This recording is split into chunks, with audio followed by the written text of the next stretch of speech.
So then the guy tells me he wants to write me a nasty email. Good morning. Today we're going to be talking about what our triggers are telling us. This is such an important topic. If you understand what I tell you today, it can potentially change your life. So last week I had a guy come to me. He's like, "Your recommendation was so bad I wanted to write you a nasty email." One of the things I always do when giving any recommendations is to tell them it does not matter to me if you want to try this or not. This is on you. If you think it'll work for you, go ahead. If you don't think it'll work for you, then don't do it. So in this case, this guy tries the recommendation. He obviously did not like what happened. And he's like, oh my gosh, he actually gets offended at me and then wants to send me a nasty email, tell me what a bad person I am or whatever. And this is what you have to keep in mind is it has nothing to do with me in this case, and we're going to explain why. This was a trigger. He was triggered by something that happened.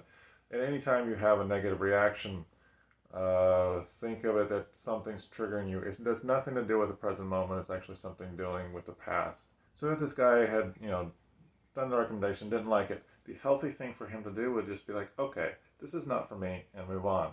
Instead, he actually got offended and angry at me for that recommendation because of the way he reacted to that recommendation. I knew that there was something more going on here.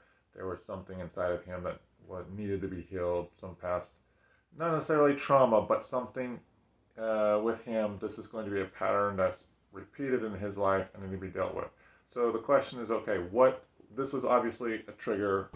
What's going on here? Why did he react that way? And it's great to actually think about this. So the next time I met this guy, what I did is okay, now let's go back to uh, feeling the offended emotion, the anger against me, and think about where you felt that before, because this is a pattern here. This is not about me. This is about somebody else. There's somebody in your life who has given you quote unquote recommendations, and they were not actually recommendations. They were actually something where you didn't have a choice, and because of that, then the guy would get offended when it went wrong. And he immediately could tell me, okay, yes, I know exactly who this is.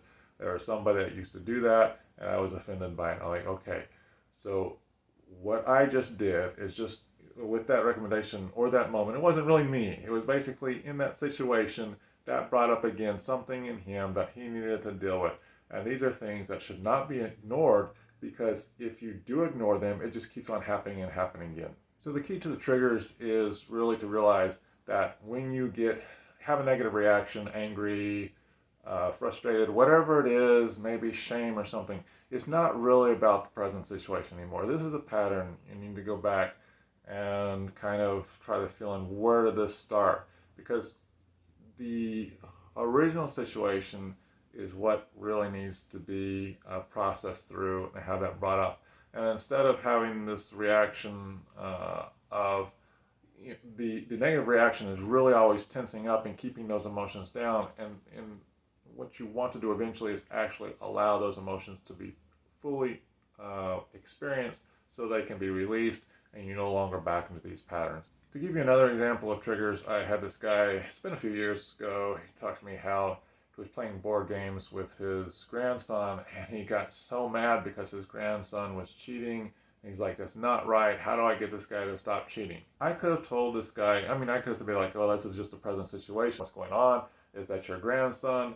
Of course, like everybody else, he wants to win because it's a self-esteem thing, and if he doesn't win the game, then it means he's not loved or whatever. Okay, he's got his own complex. But that explains the cheating, but that doesn't explain why that guy was getting angry. In a trigger, we don't want to focus on what's happening in the present situation. We want to focus on what this is bringing up from the past in order to not have this pattern keep on repeating. It turns out that a couple of weeks before, this guy didn't even make the connection that he had been dealing with for a long time with a neighbor. They were having some kind of, it could have been even a legal issue where he just felt that his neighbor was completely unfair and it was driving this guy crazy. So when it comes to processing emotions and healing the old wounds, actually in a book that I wrote and published this year, Sacred Journey. It actually has some information in there about how to heal from the past wounds and trauma.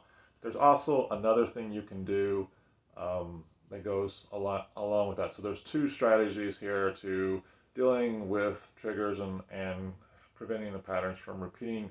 So one is to start working on healing the old experiences and any trauma that you felt that's keeping those patterns repeating in your life. Now, the second thing you can do is based on the law of attraction, which a lot of people already understand. So think about for a second, when you have these old wounds inside, this is kind of these negative vibrations that are attracting these same experiences again. So you can actually counterbalance those things inside of you while you're working on them by cultivating love and gratitude in each moment of your life. And this is, I think, underestimated. People don't really realize how much of a big deal this is. One thing that people are always thinking about is, okay, what do I do in the present so that I'm happy in the future? That's not the strategies that's going to work, because what happens is if you cannot be happy in the present moment, then when the future becomes the present, you won't know how to be happy in that moment either. So instead, you actually have to work on each moment in the present, the now moment, figuring out how to be happy in that moment, how to have joy in that moment, gratitude in that moment, love in that moment. And it's just a matter of being conscious of every possibility, bringing in more gratitude and more love into those moments. And that's going to really help you, because when you are triggered by a situation, if you do not have that stable foundation of love and gratitude, you're just going to get knocked over very easily and have those knee-jerk reactions. But if you have that stable base, you're continually bringing in gratitude and love, then it's going to be a lot harder for you to get knocked over each time by these triggers. So that's really going to help you and make a big difference.